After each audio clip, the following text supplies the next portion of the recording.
Toby. So they've made the adjustment from yesterday, that means. Obviously, we saw Cloud9 breaking this out originally just 2 days ago. Now we're already seeing Cloud9 using it on Dorado, actually, earlier today. So, well, they saw it on Hollywood as well when they were playing against... That's what I say. It was the first time he came out was with that, with a Torbjorn. Thankfully, we're not going to get Torbjorn in there this time around, but Eska not going to be on the Solid 76. Instead, will be on the main.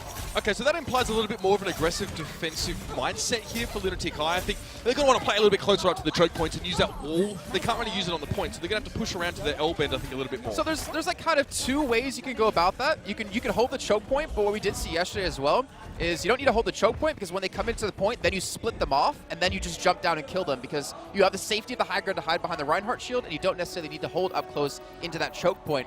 But I want to see what Nanahana's doing. He's playing the Reaper. He doesn't have his Zenyatta to support him with the Discord Orb to get some extra DPS in. But if they get on top of the point and they force Lunatic High to drop down, that's where he has easy pickings. Oh, right out of the gates here, it's going to be LW Red in red on the attack to kick things off here on Hollywood. And you're right, Nanahana up on that Reaper, expecting some close quarters combat to occur.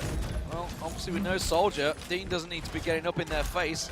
So they're going to be looking to see if they're going to charge on down there. They're just going to go straight brute force in and around the side. Nanahana getting straight on towards the back of the Reinhardt, but not going to manage to find a kill. Ajay Hong's been taken down. Miro drops, and that is a catastrophe for Lunatic High to start things off. 4 down already for a 1 exchange. That is only going to go one way, Jason. And keep in mind, we actually don't even have Jaehong playing tank. It's Dean playing tank. He's back on D.Va, and Jaehong's back on the Ana play, which we saw him be so popular for back at the APAC tournament. So there we go. Luxrach Red take the point. They force the fight on the low ground, and Nanahana's like, all right, boys, this is easy kills. This is a good read, in my opinion, from LW Red. You're picking a Reaper. If you expect him to go against Soldier 76, you don't take a Reaper at all, because you're going to get smashed from that medium to long range. But you bring in a Reaper, expecting a Mei and lots of tanks, good call. And here, where Reaper is not really effective because you want to fight on the ground, obviously, close quarters, you can get on the high ground, yes, but you're not really safe necessarily in that kind of situation. You don't really have the healing to support you there. Oh, well, when you get a hook straight on you, you're not really going to be able to do a great deal there.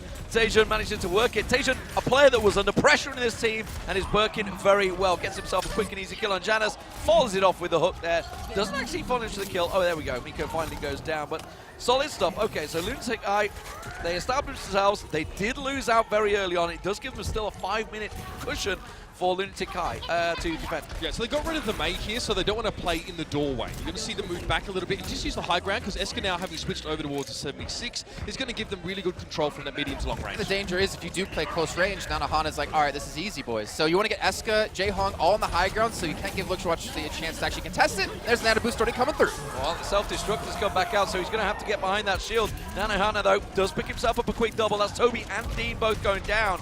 Feet in the distance. Eska, the hook gonna land, and that's all she wrote. And that's gonna be Lunatic High in all sorts of trouble. So the Wild West section, it is being bypassed. We did talk about the fact that obviously Jaehong was up on high, but not a great deal you can do when you're on your own. And there's a case to be made, actually, for Nanahana switching. Oh, that's nasty. That's Mecha going to fall. There's a case to be made for Nanahana switching earlier off the Reaper and going to a 76, because he knew he was playing against one. But he's like, no, I've got Death Blossom here. We've got a Nano Boost. Even though this is maybe a disadvantageous DPS matchup, I'm just going to win the team fight right now with the spin to win. And then the fact is, like, a Death Blossom with a Nano Boost, it's such a crucial ultimate combo to have. They can decimate a team if they get out of position. So it's definitely worth holding on to it as long as you possibly can. Problem is now, Lunatic High, they have the Nano Boost, they have the Tactical Visor all ready to go, but LW Red are switching things up. They're trying to get on the high ground, trying to force Eska back, but he doesn't have the safety from the high.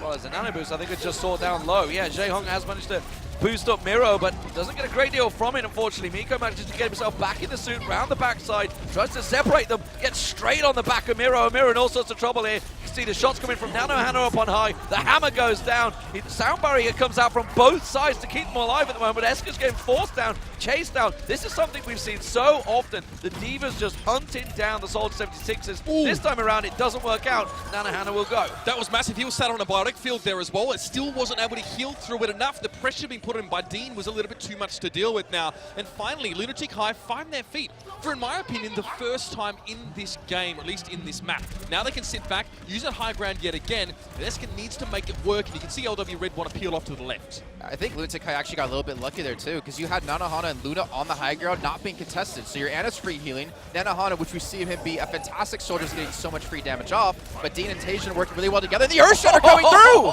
Massive Earth Shatter comes through, catches out 4 people, but there was no follow-up at the moment. Dean got hooked in, actually, get around the side. Nano boosted up. Brilliant That's Earthshatter. not the hook you want. Earthshatter, brilliant stuff comes out there, and Janus working well here, and that's going to be the payload pushing on through. They have to run all the way back to collect it.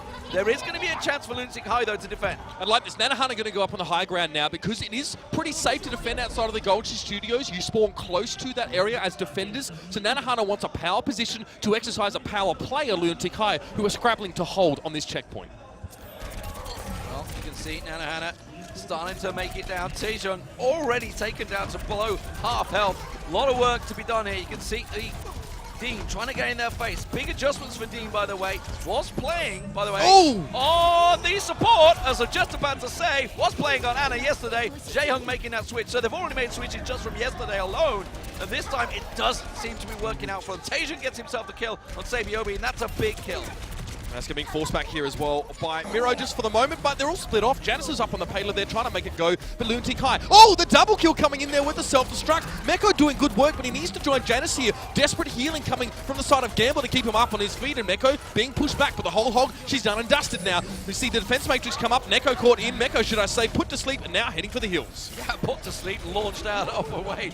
Dean chases him down, does manage to get the D-suit eventually, but there's going to be a sound barrier coming through. Janus gets a great earth shatter down. Catches 4 members of Lunatic High, pins them all against the wall. Toby gets Janus down, but it may well have the damage been done. Nanohana on the flank here. He's got Tac Visor ready waiting to go, but Taejun finds Gambler. Janus goes down, and Nanohana suddenly almost out of position. He went for the flank, but the rest of his team are dead. Yeah, I mean, does he have himself a Tac Visor here as well, but needs to regroup with the rest of his team. They won't let him get away so easily, though. You'll see him be pressured back, and now at least some time for Lunatic High to breathe.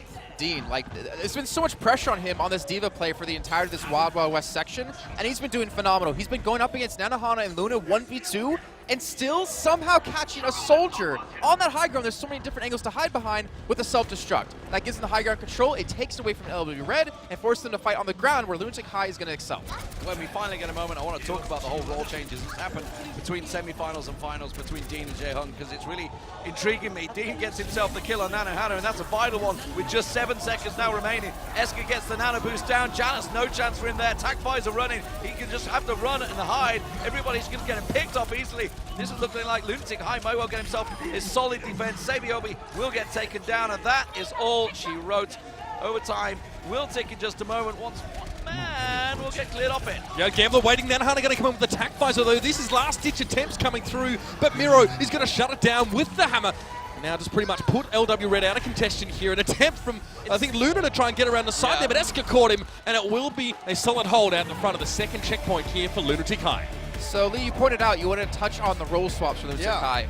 So seeing Jaehong playing Ana, obviously it's hard for us to figure out exactly why they did that without asking them, but for my thoughts are going to be the fact, with Tafik saying when they played at APAC that Jaehong is the best Ana he's ever seen in his life, going 1v1 against him, Genji v Ana, is impossible for him unless he knows Jaehong messes up his cooldowns with his body grenade. I want to say that they're playing Jaehong on Ana to deal with Sabiobi or Nanohana if they play Genji to kind of eliminate that sort of situation. Because I don't know how confident they are in Dean or him and himself to hit these crucial sleep darts. Because Dean's formerly the tank, right? Switched to that support role of Ana the last 2 days, the quarterfinals and semifinals, and now he's back onto the Divas. Let's see what they stick with this time around. It looks like he's going to be back on the Ana now, on attack. Yeah, I find that very interesting. I mean, Dean's done a great job in general, like, let's be honest here, but Dummy from Energy did say about Lunatic High is that you cannot allow Rujo Hong to have space as Ana, because he will 1v6 you. He has so much impact over the battlefield, he's left to his own devices, but now, obviously, Dean going to be on the Ana this time, see if he can exercise the same kind of control. But we have a Nanohana coming in here, of course, on that Mei, which we did see earlier on. Sabi will be on the Roadhog. But what's weird to me is that Dean was the Zarya player for Lunatic High, Miro was the Reinhardt player, and yet they're putting Jaehong on Zarya here and Dean back on Ana. So it's kind of weird to see them swap, but I honestly love it because they're swapping in situations. It's like having, I have to compare it to another game, but having the fact that they have 2 great Ana players and 2 great tank players means if one of them's not feeling that confident that day or not feeling like they're performing well, just swap them and they can still perform. Massive flexibility in the team. And all this without any roles, roster swaps. That's what I like to see. It's simply a case of all these guys being DPS players before. So let's talk about the roles they're going to play this time around. You're getting excited I about saw Toby Sonic. playing I was Tracer. hoping the dive would come in. That's exactly what I was looking at. I yeah. was like, solo healer with the dive? That's So- a little bit awkward, but they can still go for the dive. Well, they have got the dive. The They've three-man dive. They've got the Genji Miro. Oh! Eska switching in there. Going to chive in. Toby. Toby on the Tracer as well. So this is a 4-man dive pile-in. This is the pumped up dive. This is like all in pretty much, of course. As Eska, Toby, Miro, and Tajan are going to go in. There'll be a shield from J-Hong now. You're going to see him trying to get a bit of a vantage point now as well, and Miro bouncing up and down as he always does. Tajan needs to find those targets, and already Nanohana's been forced into the ice block. Miro just catching everyone in that Tesla, perfectly done, but Toby will get picked off. Sabiobi gets the hook in there. Eska's managed to find himself one. That's Nanohana going down early on in the maze, so that's a real big pickup. Tajan getting around the side, gets himself a good kill. Luna goes down, not before he managed to deal with Eska, but it does look like it's going to be a very even fight. Now, the backup support can come from Lunatic High much quicker than LW Red, but they are forced away.